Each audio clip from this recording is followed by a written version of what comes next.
Okay. Hey guys, welcome back to another episode of Sophiology. I am your host, sophiacianciulli. I don't even know if I'm gonna even put this on the pod, but that's my intro and we're used to it. So if you're new here, I talk a lot about self-development, improving your life, healing, sobriety, relationships, God, faith, all of it, quantum physics, because that's the episode that we're going to talk about today, all of it. But, I consider myself to be a student of life, and I try to take as much as I can from all different areas and arenas.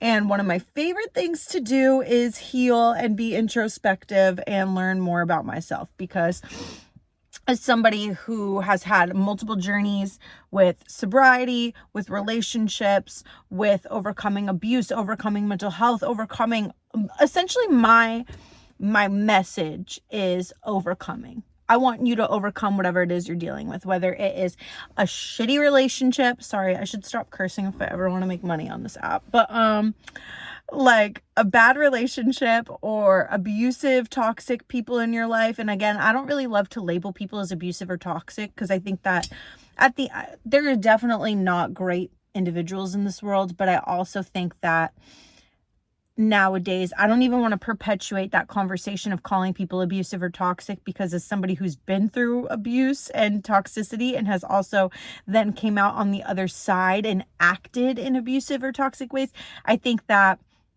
we have to have some grace with one another. And it's really a thing nowadays where everyone's like, they're abusive and toxic and a narcissist. And realistically, like, we're all flawed human beings. And I also think that just humanity is going through a really major shift. And, when they say Jesus is coming, Jesus may really come. He may really drop down and be like, I'm here. I told you guys, with the fire in his eyes and and the gray hair, which I was reading Time magazine, and the Jesus episode, not episode, the Jesus copy of it. God, how do I say that? What do you call a copy of a magazine?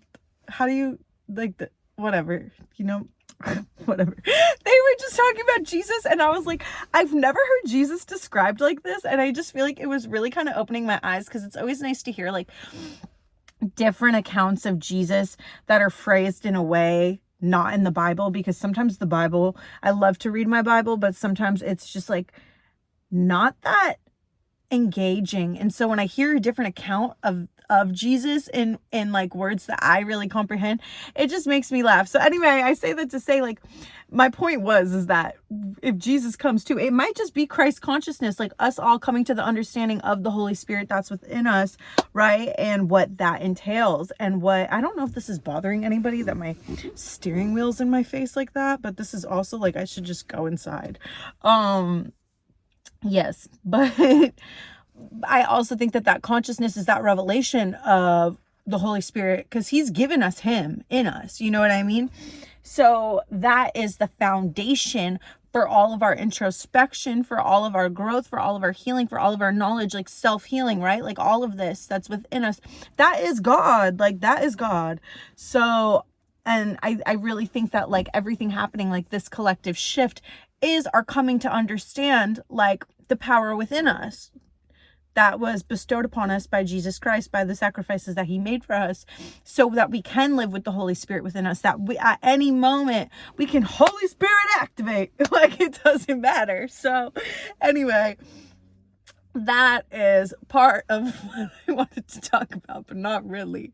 So what I really wanted to talk about, clearly my notes are just all over the place, because I was like in the gym and I was like, wait, that's a good idea. This is a good way of condensing my idea. And so basically, how did I write it? We got to shorten our time frames. So what I kind of wanted to talk about is like quantum leaping, shortening our time frames, and how fast we get things done, and really taking action. So I went to a workshop this weekend in Nashville, and it was women of faith, creative women. Like, I drove 9 hours each way, and so from Charleston, and I I really learned a lot. And we were talking about things and I'm like, oh my gosh, this is what I've been doing this last year. Like, it seems really like, I guess to some people who have never heard it that way, it is something that is very much a shift, like a quantum leap in of itself, that knowledge. But for me, I was like, I've been applying this, but I guess not consciously. So now that I have the opportunity to be conscious of it, I can implement it even further. So we were talking about what if, like, how time is not promised. Let me start with that. Like, time is not promised. So, you know, we all kind of operate thinking that we're granted every moment. Like, literally something could happen to me 5 minutes from now. I could be, and I don't want to speak this into existence, but like, I could be on a walk and then I could get hit by a car or something, knock on wood. But, you know, anything can happen. You could get, it looks like it's gonna rain. I could get struck by lightning. Like, maybe that's, you know, maybe me sitting in my car for no reason is so I could get whatever, my final moment. I don't know. But so we take time for granted. And so at this workshop, the question was posed, what would you do if your last day on earth was, I don't know, 2 years from now? What if this was like the last 2 years that you had? Like, what if in 3 months that was all you had? And it kind of makes you think, because you're like, oh shoot, like, I've really been living my life as if time is just a given and a granted. And I'm going to talk about how time is not linear. But it's really not promised to us, but we operate in a way where we think everything is promised to us. And so we are consistently kind of abusing our time. And there's a lot of different ways that we do that, because we abuse our time, say, working with our time, right? Like, financially. And I know everybody talks so much about finances and becoming financially free and doing all of these things. And to some of us, it's just not, you know, you weren't raised like that. You were raised to work hard and get a normal job. Like, you know, I'm from a family of people who have moved here from Italy. Well, I think of my grandpa, right? My grandpa's Sicilian. He came here when he was eight or nine, started his own business, worked really hard. Like, all the things he tells me, like, even to this day, he's retired and he still works so hard. And you know, it's so ingrained in me. And my parents, like, they're self-made and they've become, like, my mom, when I was born, was a waitress and then worked her way up to being, like, you know, having her own daycare, and then worked her way up to being a teacher, and then a librarian, and then a professor, and now she's a dean of a college that I went to. So it's just like, you know, same thing with my father. Like, I just see how hard the people in my life have worked to get where they are, yet they're still struggling. Like, I still think there's still a degree where I see the people in my life who have worked hard to get where they are, but they're still not feeling safe in their money, because you have that feeling of like, I traded my time for this money. I traded valuable time that I could be spending with my family, which is what I'm working for, right? So, like, for an example, I was talking to my mom about it, and like, I just feel like she's at the point where she's frustrated with her career because she's working so hard, yet she's not even able to, like, spend the time that she needs with her family. Like, all of that time that she's spending earning the money to take care of her family, she can't take care of her family in the way that matters. And I think about my future and how I want to be a mother one day, and I don't, like, never mind. I was gonna say I don't require my husband to be really rich, but that's what I want. And we're not settling for less. But like, I, for one, want to be a mom. And when I'm a mom, let me tell you something. I will not be flying in the sky. I'm a flight attendant, if you didn't know. I'm not going to be flying in the sky, okay? And be 8 months pregnant, because I've seen that. I've seen women working, okay? Flight attendants working 8 months pregnant. First of all, that cannot be good for the baby. Second of all, like, I don't want to do that. I don't want to work when I'm 8 months pregnant. And this is all going to come together per usual. I'm always on a tangent. But, like, no, I don't want that. And so my point is like, we trade our time because we have to have it to survive, because the harder that we work, the more money that we make, because I'm showing up day in, day in out, helping society grow. But society's changing. Life is changing. Like, the way we live is changing. Like, God has promised to us in, hey, Philippians 4:9. Oh man, I shouldn't be quoting scripture if I don't know it perfect. No, but it's one of my favorite. And all your needs will be taken care of according to the riches, of the glory of Jesus Christ. I'm pretty sure that's it. But I wrote a decree. I read it in a couple episodes ago, but God is telling us, like, we are able to be supported by him, through him, in ways we can't even comprehend. But instead of instilling our trust in God, and that's not to say don't work, don't show up, but instead of, putting your trust in God and going more towards what it is that you truly want, we continue to feed a system that, of course, needs to run. We need infrastructure. We need people that are going to do things that we don't want to do. We need doctors. We need builders. We need, I like that that's my example, doctors and builders. My career, we need flight attendants. We need pilots. We need firefighters and police officers. Like, we need things in society. Yet also society is starting to become more creative in nature and more expansive in what's possible, because I think there's so much to us spiritually that we had not yet unlocked. And so that was a very long-winded way to say that us taking action and us shortening our time frames for what we want to experience will propel us in ways you can't even understand. That was very long-winded, but basically, so I got to thinking about this because that question made me think, oh my gosh, like, I'm in a very content place right now with my career. I have a lot of free time. I am happy with the home that I'm in. I'm happy with, the time that I spend cultivating myself and the things that I'm learning and just my creation and my output. Like, I'm happy with that. And everything I learn, there's just something within me that's like, I just want to share that. I just want to share it. And I want to find like-minded people who also care about the same things that I care about and want to learn about the same things that I want to learn about. And I want to encourage more people to create more of the life of their dreams, because I think that my life right now is so reflective of things that I couldn't have even imagined for myself a year ago. Like, I couldn't have even imagined. But then, bit by bit, as I kind of overcame a little bit more and I had, no real responsibility other than to take care of myself, I started to learn the importance of visualizations and the importance of creating and being limitless and imaginative. And so when you really look at your life, right, and you think, dang, okay, what if I really did only have 3 months left? Would I be content with the life I'm living? Because some people, I talked to my grandparents the other day, like, some people find something and they don't really love it, but they stay with it, whether it's a relationship or like you get married to somebody and you don't really like them. You find out as time goes on, but you settled, right? Or like with a career, you invested all this time and money and now you're in a lot of debt because you went to college to be this, but you're not really happy. Or you have a family to support, so you're just kind of doing what you need to do.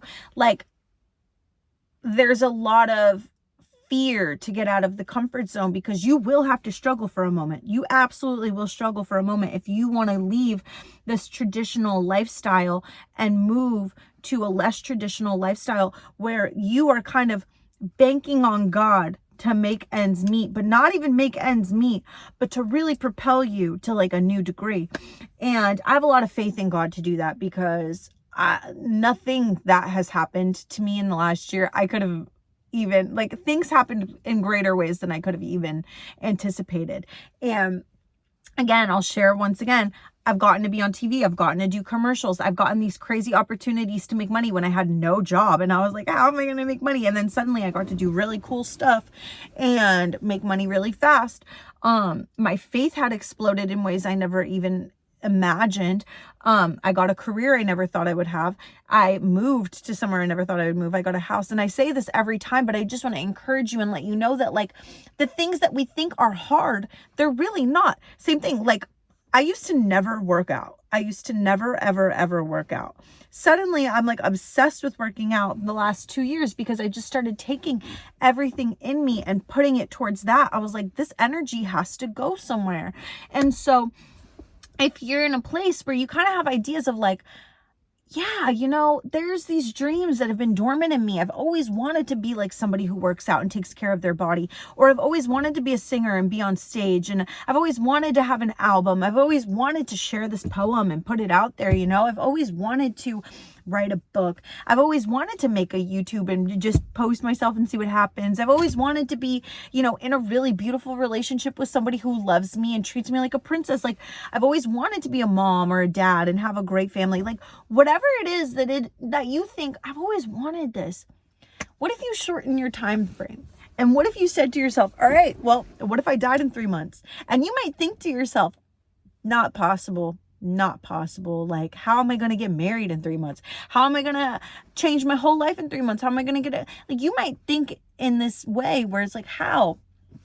But let me tell you something. I have 3 quotes. I think 3, maybe 2. We'll start with 2.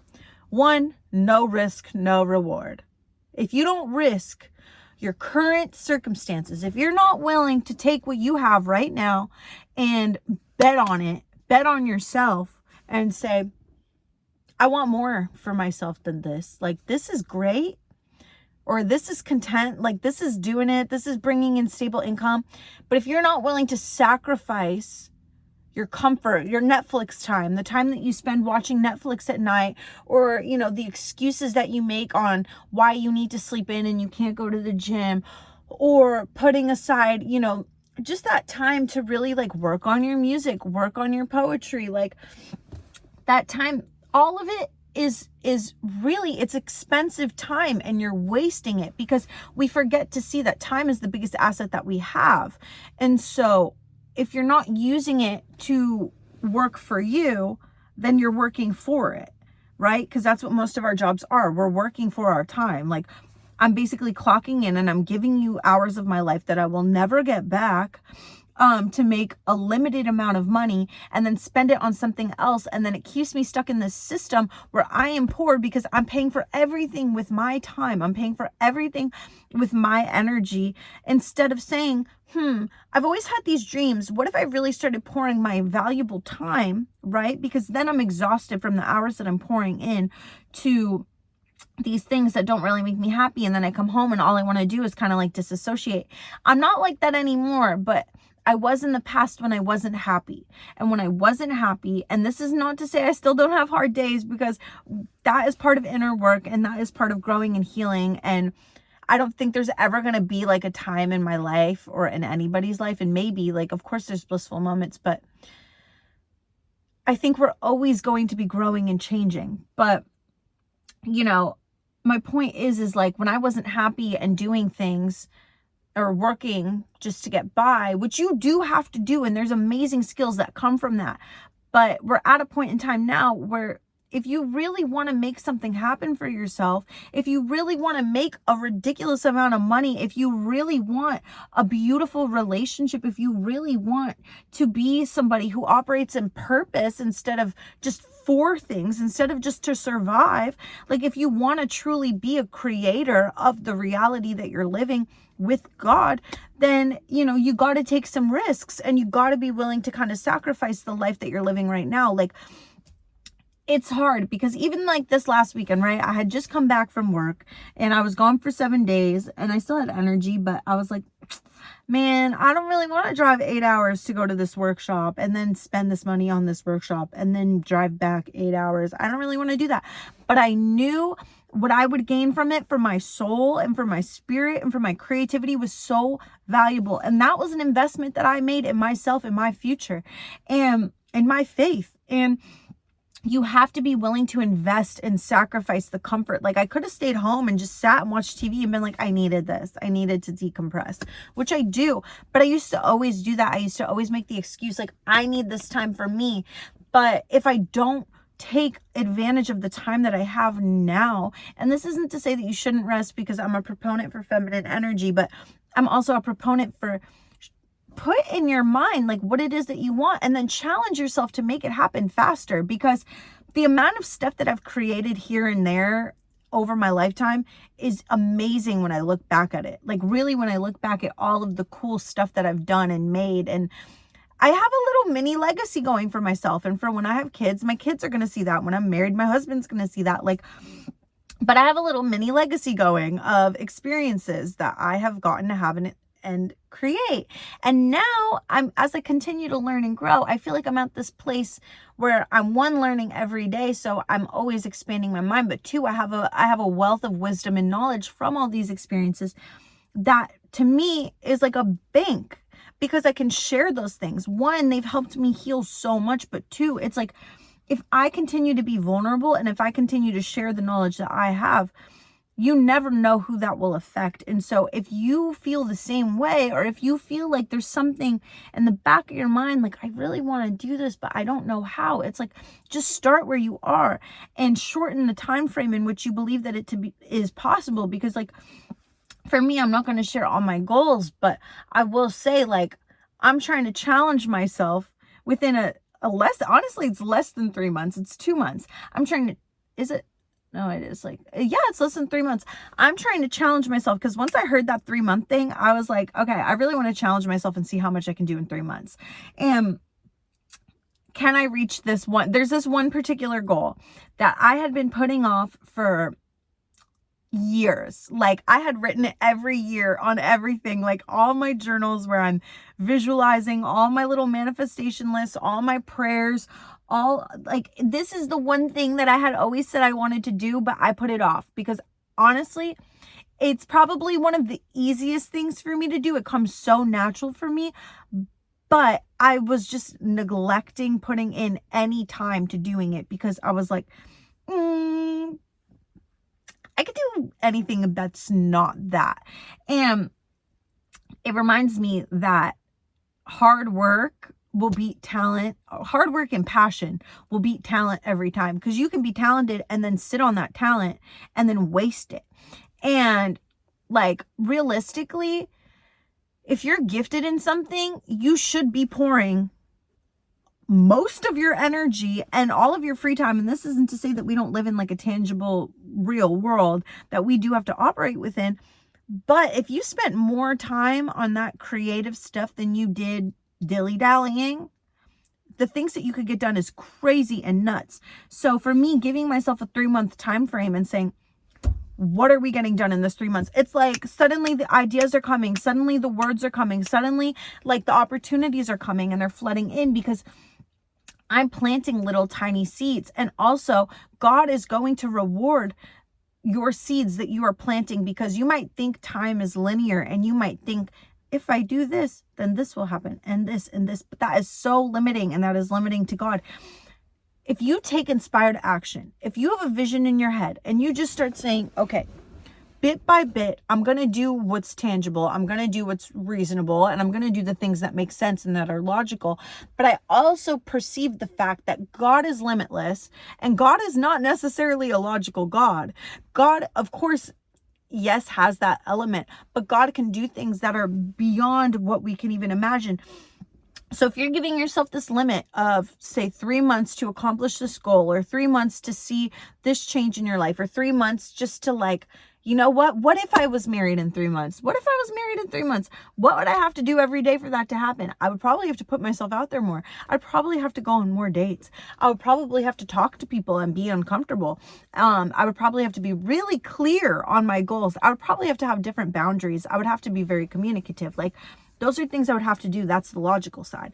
But then the limitless side of it, the quantum leap side of it all is, if I'm professing this to God and professing it with my mouth, saying I am going to have this thing in this time frame. It also goes back to Think and Grow Rich, because Think and Grow Rich talks about having a finite timeline and a definitive goal. He talks about it in terms of, Napoleon Hill talks about it in terms of finances. But what if we also talked about that in terms of anything, right? Like, what if in 3 months I wanted to be making $100,000 a month? What if I wanted that? Okay, what would I have to do? I would have to have an idea of what at least the thing that I would be contributing would be, right? Like, what is the thing of value that I'm contributing? And God sees the value in the work that we're putting in the seeds that we're planting. And as long as you're doing it with good intentions and with, just utilizing that creative energy that he has given to us, God wants us to be creative, use the things that he's given us. But we're always kind of controlling ourselves to think in these really realistic terms without recognizing that life is not really realistic. Life is very spiritual. Life is very magical and uncertain and confusing. And I'm sorry, I didn't want to say confusing. It's not confusing. It's just a mystery. And if we leaned into that mystery and we leaned into thinking the best case scenario for ourselves and visualizing it and seeing it and getting very clear on the goal and shortening the time frame for that goal to be possible, it's amazing what can happen. Like, truly, my life changed so fast. And anytime I've had anything happen in my life, any changes in my life, they're usually very fast because I'm willing to take the risk. I'm willing to say, I'm willing to jump from one end to the other. And it's kind of, I'm not going to lie and say to you that some things had not been hard or brought me on a different path than I thought that it would. But I don't regret not one thing in my life, because I know that every decision I made had brought me to something that I needed to do or somewhere I needed to be. And now I have this whole wealth of experience. And I was thinking about this the other night. I was like, I could die tomorrow and be really proud of myself. I feel like I have enough of a legacy. I have enough music and poetry left behind. I have enough, and this sounds morbid, but I was just like, I've lived a lot. I've traveled a lot. I've experienced a lot. I've made the most of my time. I can honestly say I wouldn't regret it. And there's obviously still so much more that I want. Like, I would love to be a mother. I would love to get married. I would love to, be able to say, like, yes, I am a successful business owner. I would love to say I accomplished this goal and this goal. Like, there's so much, obviously, more that I want to experience in this life. But I can honestly say that I make the most of every day when I have it. And so I encourage you to shorten your timeline. Shorten what you think is possible for a certain amount of time. Take the action as fast as possible. And you don't have to do everything all in one day. Like, even just making a list is taking the action. Even just writing your ideas on paper is taking the action. But really, like, challenge yourself, and not challenge God, but like put God in a position to do something that's really cool and miraculous, because you're hoping for it and because you're believing for it and you have faith for it. And like God says, like, the faith of a mustard seed can move mountains. You tell that mountain to move, it will move.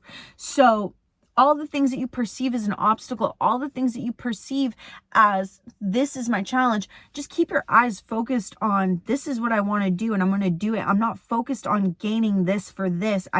This is what I would like to experience in my life. Now I'm going to focus on becoming that, aka doing the things I would do if I had it, to making sure that I'm acting in purpose. Because if you have those things, you're not just like living life for it, you're living life with it.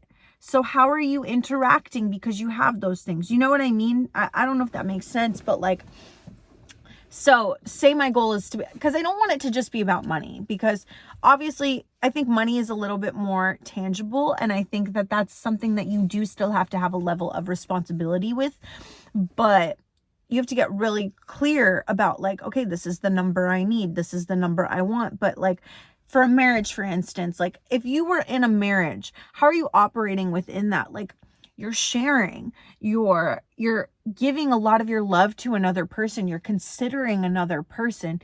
Your life is now split into two with somebody else and your partners. So with the life that you're living now, how would you incorporate another person into that? Like, you have to really ask those questions. And like financially, right? Like, okay, where am I kind of struggling right now? Where is my money going? Like taking real inventory of what it looks like and then going from there and then saying, okay, this is what it really, really looks like. This is where I would like to be. What little things do I have to change? What can I create to create that change or facilitate some change? What behaviors can I change? What habits can I change? What is my lifestyle that I want to live? Like, what are my non-negotiables? Like, what are the things in my life?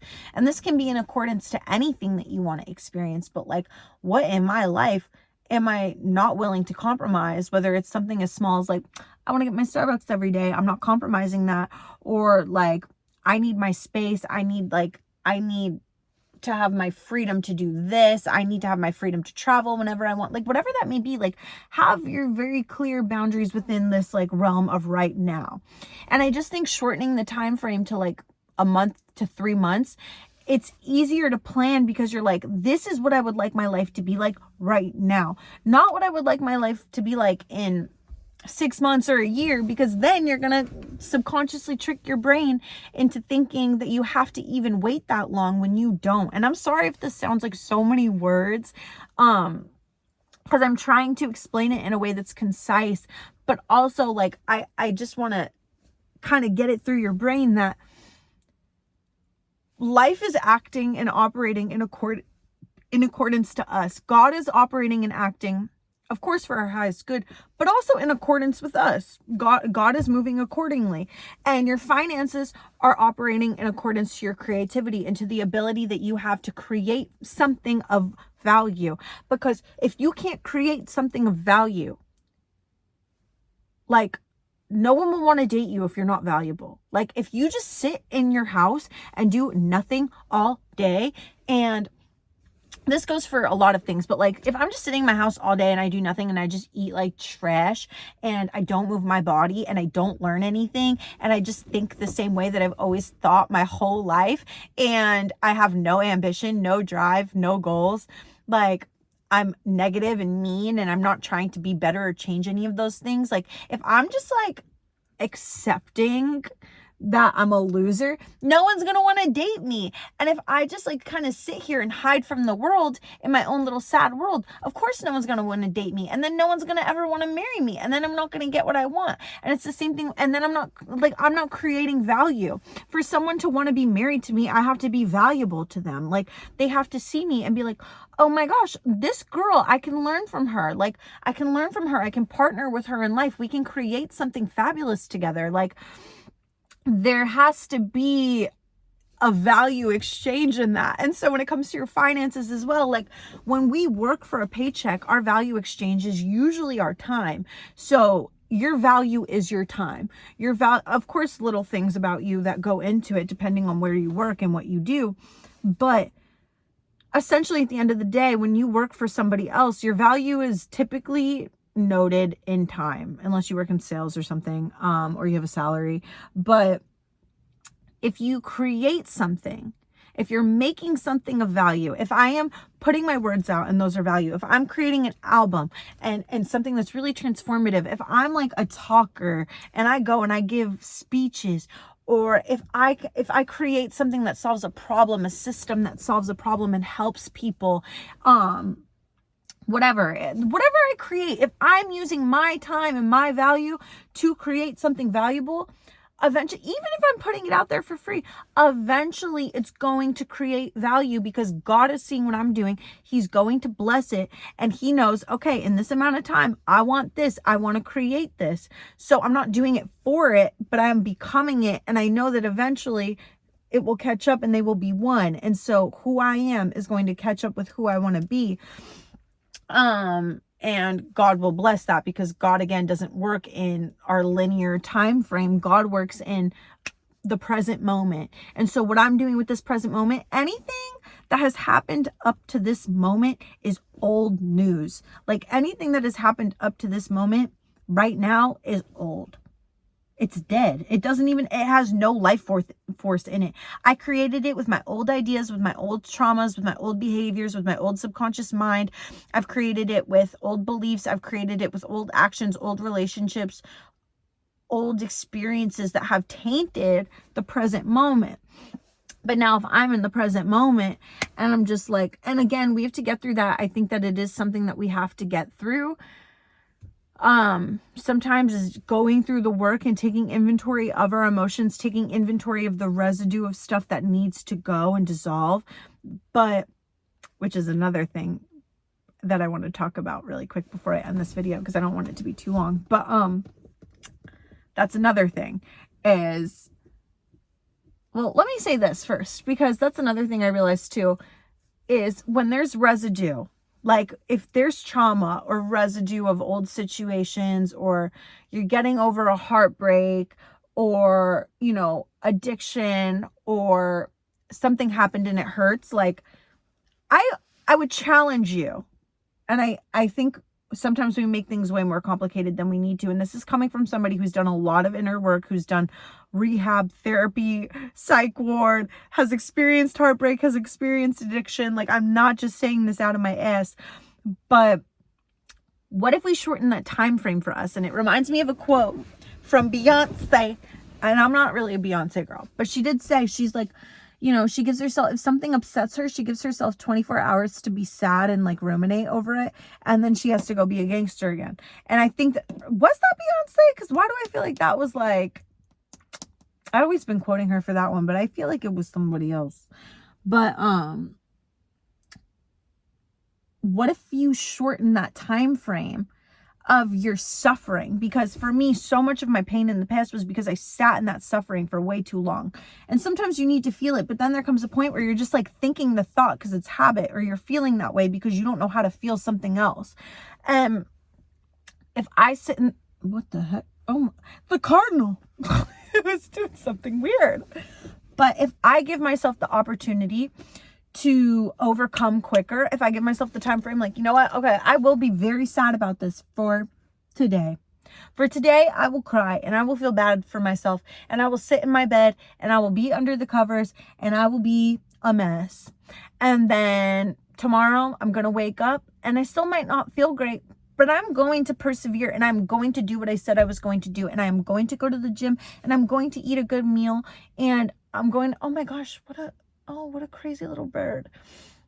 I'm going to pray. I'm going to write down some of my goals. I'm going to take an actionable step towards my future. Like, whatever that is, it's like that little bit. Like, I'm not going to sit here in this any longer than I need to. Like what I posted last week where I was sad. I knew once I posted that, I was going to be fine. But I knew also maybe somebody needed to hear that. Maybe somebody needed to know, like, hey, I'm not alone. And it is okay to sometimes feel like crap, but I want to challenge you to also transmute that and turn it into something powerful.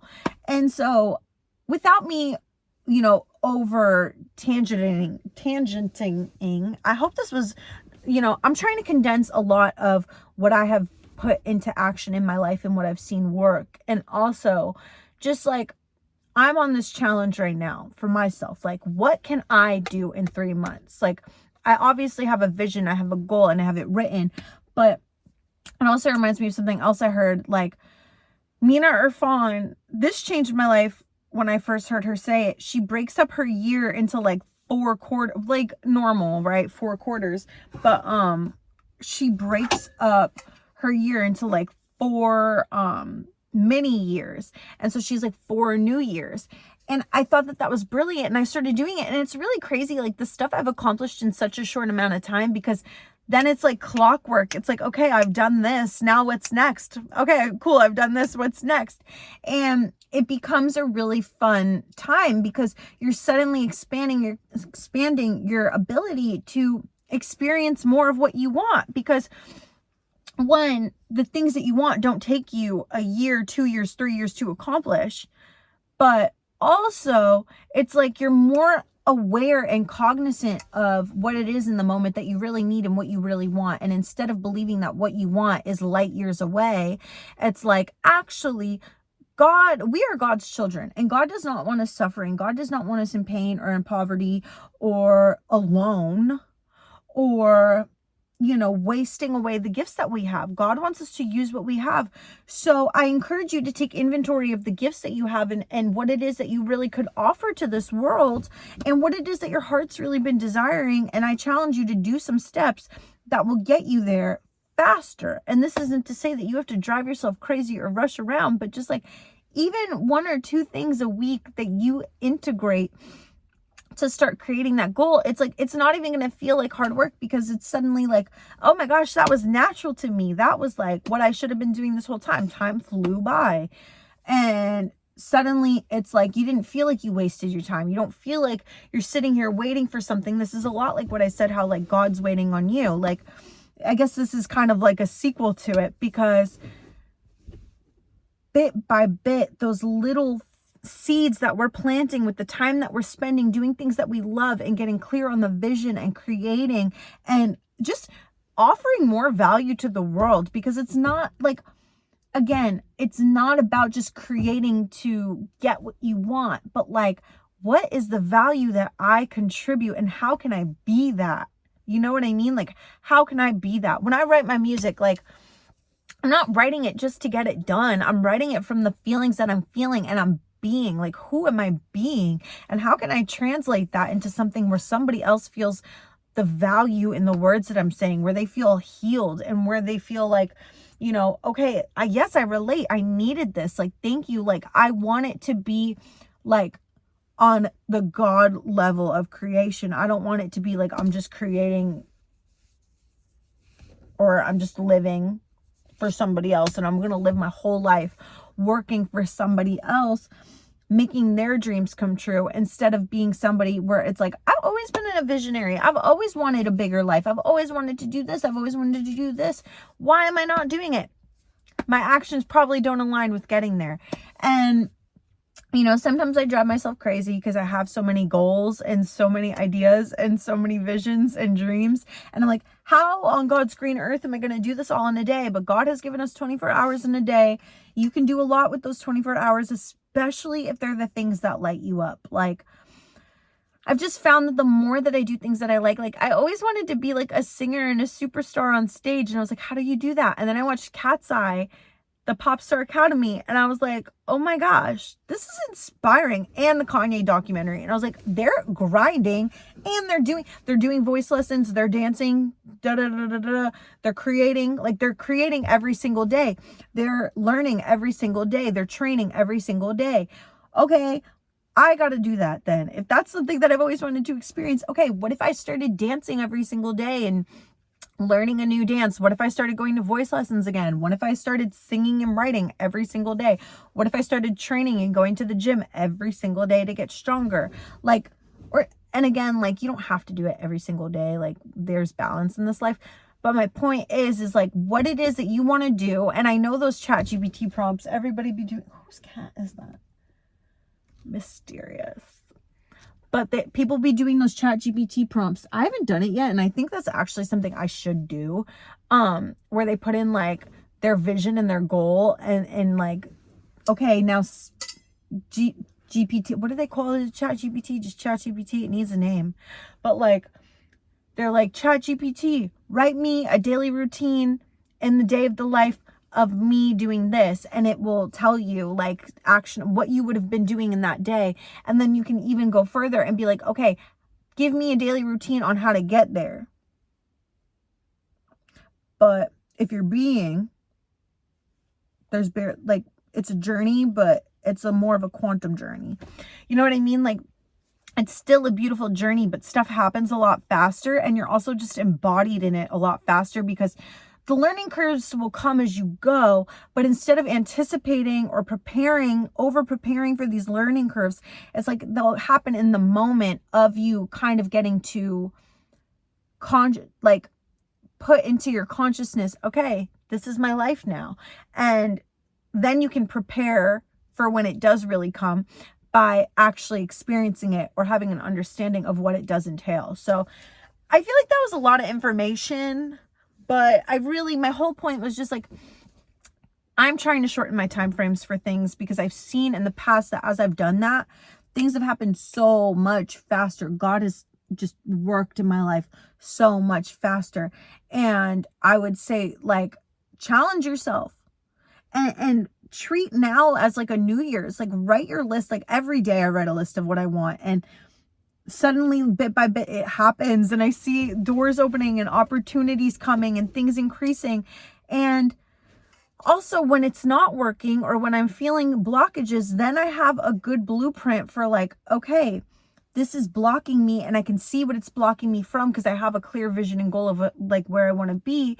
Therefore, I can take the time to work through this thing so that I can get to where I want to be. You know what I mean? Like, it's not like cheating life. It's just being decisive, taking action, being focused, and being like, it's very reasonable. It's very, very reasonable, but it's also like a quantum explosion of what's possible.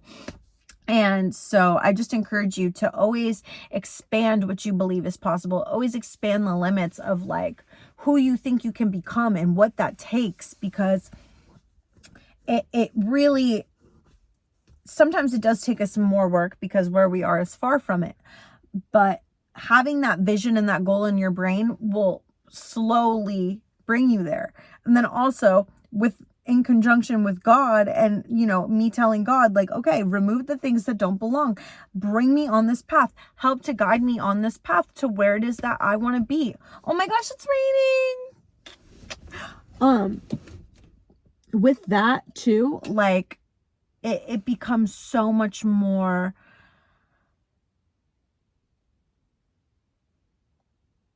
plausible. That's the word. But anyway, that's all I had. And I just kind of wanted to chat a little bit and just share with you. And I don't know, if you watch this, if this helped you, let me know. Let me know what you're working on. And, if you've ever done this for yourself, and I don't know, your thoughts, anything that you might want to hear about. But yeah, I love you guys. Thanks for watching, and I'll talk to y'all the next time I have something to say. Ta-ta.